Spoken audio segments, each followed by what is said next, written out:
네, 이슈를 더하다 시작하기 전에 오늘 말씀 나눌 화요일의 두 남자 소개를 해드리죠. 리어드홀딩스의 김성훈 이사 그리고 MBN 골드 이가람 매니저 나와 계십니다. 어서 오십시오. 안녕하세요. 네.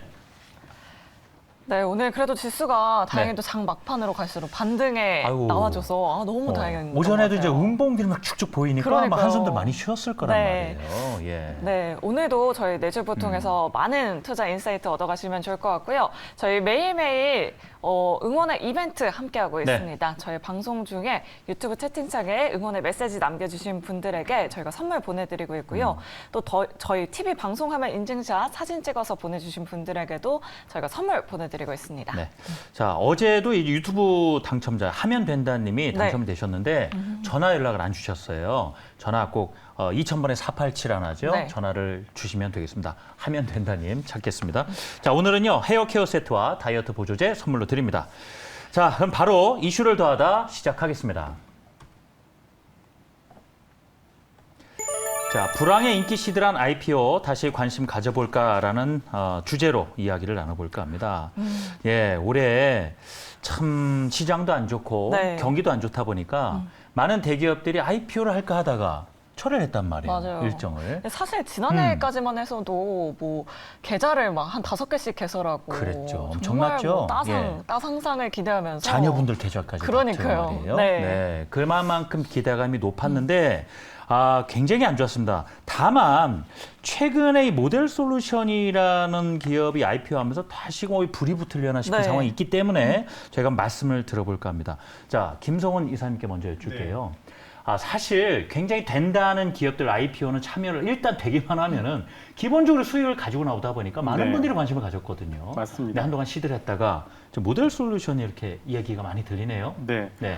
일단은 최근에 IPO 시장 자체가 말씀을 하신 것처럼 죽어가고 있는 것이 사실이죠. 네. IPO의 어떤 시장 역시도 이 장외 시장이라 하지 않겠습니까?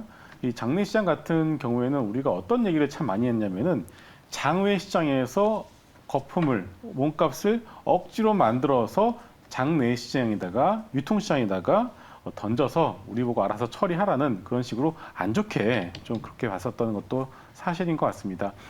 여기에 더해서 작년까지만 하더라도 아시다시피 상당히 좀 많은 유동성을 바탕으로 해서 소위 따상상을 노리는 그런 묻지마 어떤 투자 역시도 진행이 됐던 것이 사실이죠. 그런 것들이 이게 금리가 올라가면서 유동성이 빠져나가자마자 쉽게 이제 그런 어떤 본 모습을 좀 드러내고 있는 것 같습니다.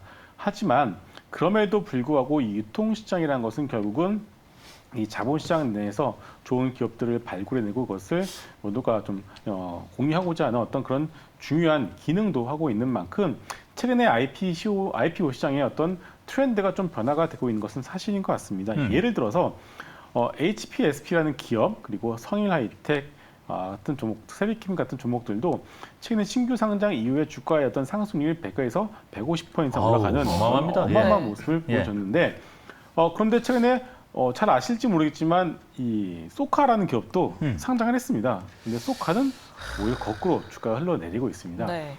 이 차이점을 우리가 중요하게 봐야 될 것 같은데 소카는 쉽게 말해서 성장주입니다. 돈을 잘 벌지 못하는 성장주이고 앞서 말씀드렸던 그런 종목들은 돈을 꾸준하게 잘 벌고 있는 좋은 종목이다라고 봐야 되겠죠. 결국 우리가 IPO 시장이 죽은 것은 사실이지만 여기서 무조건 외면할 것이 아니라 IPO 시장의 트렌드가 바뀌었다는 것을 인지를 하고 돈을 벌고 있는 기업인지 아니면 성장의 길에서 어떤 그림과 스토리에 의해서 상장이 된 기업인지를 본다라면은 그것만 우리가 걸러낸다라면은 분명히 신규 상장 종목 내에서도 우리가 좋은 기회를 발굴할 수 있을 것 같습니다. 트렌드의 차이다.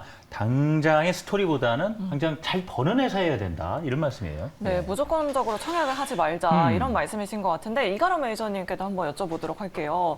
저희 앞서서 지금 유튜브 채팅창에 오픈 엣지 테크놀로지 청약 받으셔서 오늘 엣지 있게 상한가를 갔다 이런 댓글도 남겨주셨는데 자, 그럼 우리 투자자분들이 어떤 종목에 좀 투자를 해야 하고 또 앞으로 IPO 시장에서 좀 눈여겨볼 만한 종목들은 어떤 종목들이 있을까요?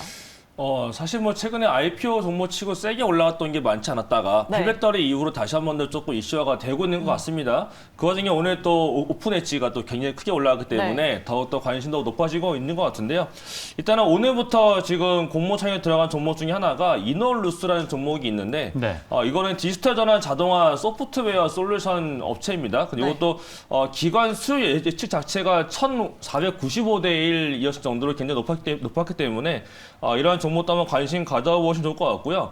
저는 개인적으로 좀 좋게 보고 있고 저도 관심 있게 보고 있는 IPO 하나가 있는데 10월 달에 로봇 관련된 IPO가 두 가지가 있습니다. 그래서 네. 로봇 관련 일정들이 지금 삼성 관련 잼스도 있고 이제 9월 말에는 테슬라 AI 대회도 있는 상태에서 로봇 쪽이 굉장히 좋게 올라가 주고 있는데 거기서 이제 SBB테크라고 해서 로봇 베어링, 그래서 뭐 로봇 감속기 개발하고 있는 그 작은 기업이 하나가 있습니다. 그 기업이 최근에 KPF가 주가가 올라가면서 다시 한 번 더 좀 감속기 관련해서 아무래도 로봇에서는 일본 쪽에 대한 감속기가 굉장히 점유율이 높기 때문에 그 감속기를 개발하고 있는 업체들이 상당히 좀 많은 관심도가 높아지고 있어서 그 중에 하나가 SEB테크가 10월 달에 공모창이 있으니까 이것도 하면서도 관심 있게 보고 있고요. 그냥 또 하나가 이제 아마 10월 말 정도에 공모창이 들어갈 걸로 예상되고 있는데 종목이 뉴로메카라고 있습니다. 네. 뉴로메카라고 해서 이거는 협동 로봇이에요. 최근에 두산 로보티스도 굉장히 많은 이슈를 받고 있고 뭐 지금 다른 기업들 보게 되면 대부분 협동 로봇이 지금 산업에서 굉장히 많이 쓰여지고 있고 실제로 뉴로메카 같은 경우에는 교촌하고도 같이 협력을 해가지고 치킨 튀기는 로봇도 만들어내고 있고요. 네. 그리고 뭐 CJ 제대한 쪽에도 CJ로 들어가고 있는 뭐 협동 로봇들 결국 많은 분야에서 사용할 수 있는 협동 로봇 현재 만들고 있는 기업인데 글로벌 이제 조사 기관이 가트너라고 있습니다. 가트너에서도 협동 로봇 관련돼서 전 세계 글로벌 시장 조사해가지고 4곳을 이제 혁신 기업으로 선정했는데 그 글로벌 기업 4군데 중에 하나가 우리나라의 메카였습니다. 그래서 요 뉴로메카 같은 경우도 SEB테크 이후에 10월 말에 또 이슈가 있으니까 로봇 관련돼서는 계속적으로 IPO가 좀 살아있을 것 같아요. 실제로 다만 이제 기관 예측이 잘 나오냐가 문제일 것 같은데 기관 예측만 잘 나와준다면 로봇 관련된 IPO들은 좀 관심 있게 보시면 좋지 않을까 이렇게 말씀을 드리겠습니다. 네. 그래서 하반기 IPO가 있을 SBB테크 뉴로메카. 예. 네. 이거에 대해서 좀 공부를 좀 해보시면 좋겠다 말씀이고요. 네.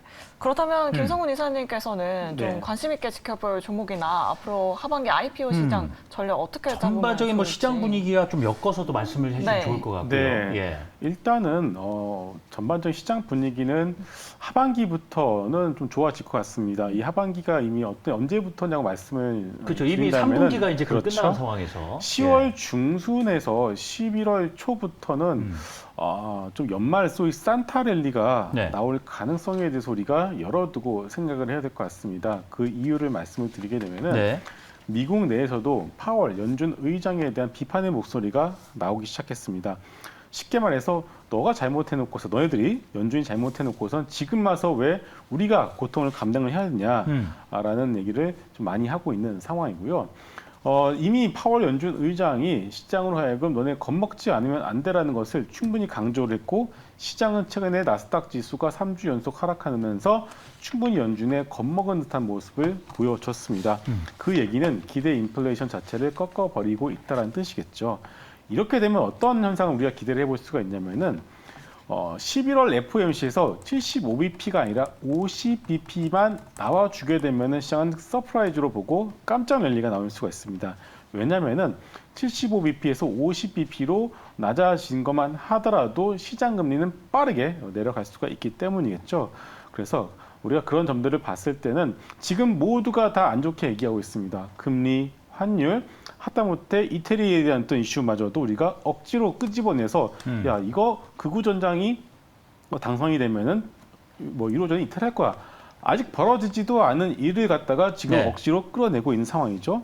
결국 이런 것들은 결국은 의견이 모아지게 되고 분위기가 모아지게 되면 변곡점이 될 가능성이 있기 때문에 지금은 여러분들 시장을 너무 크게 걱정할 필요는 없을 그래요. 것 같고 적어도 올해만큼은 한 번의 기회는 남아 있다라고 보시고 좀 더 지금은 모아가시는 전략이 맞을 것 같습니다. 그 뭐 IPO 시장의 지금 트렌드, 시장 상황에서 어쩔 수 없는 부분, 그래 네. 반영됐다는 말씀도 드리는데 그래서 이제 전반적인 시장 분위기도 중요하기에 끄트머리 말미에 이제 여쭤보게 됩니다. 이가람 매니저님, 우리 저 유튜브 채팅창에도 보면은 아직 반대 매매가 덜 나왔다. 그러니까 이 부분이 해소돼야만 좀 마음 편하게 갖겠다 이런 분이 지금 말씀을 해주고 계시거든요.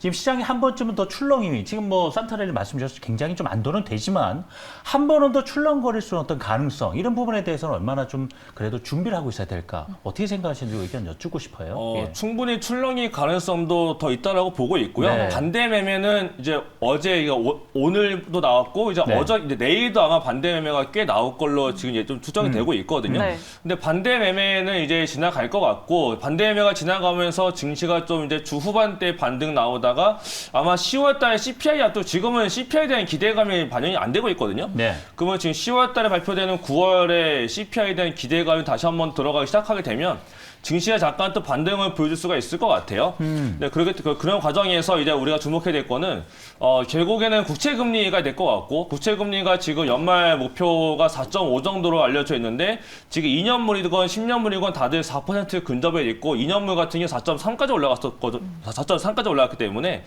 국채금리를 봤을 때는 이제 어느 정도 좀 안정권에도 이제 가고 있지 않을까. 뭔가 가파르게 올라갔기 때문에 그게 완만한 것만 나타나게 되면 증시가 한 번 더 반등을 보여줄 수가 있을 것 같고요. 네, 그런 과정에서 뭐 산타랠리에 대한 기대감도 좋지만 산타랠리에 대한 기대감은 뭐 이번에도 과연 나타날 수 있을까는 저는 좀 물음표에 있고요. 아직은 좀 아직은 물음표에 지켜봐야 있는데 되겠다. 네. 다만 이제 좀 안정을 가져올 만한 요소는 뭐가 있냐면 그동안은 3,000포인트에서 떨어졌을 때는 3,000포인트에서 3포인트가 떨어지게 되면 굉장히 큰 폭의 하락이었거든요. 예. 근데 이제 지수 레벨 자체가 내려왔기 때문에 뭐 2,200, 2,100포인트에서 2% 빠지고 3% 빠지게 되면 그 전과의 하락률 자체가 굉장히 작아지기 때문에 그동안은 많이 내려가고 있는 과정에서 계좌가 좀 많이 좀 손실폭이 커졌다면 이제부터는 큰 폭의 하락이 나와도 예상만큼 지금까지 빠진 것만큼 더 빠지기 좀 어렵기 때문에 지금부터는 좀 이제 바닥을 언제쯤 잡을 거고 이 포인트가 결국 중요한데 이 포인트가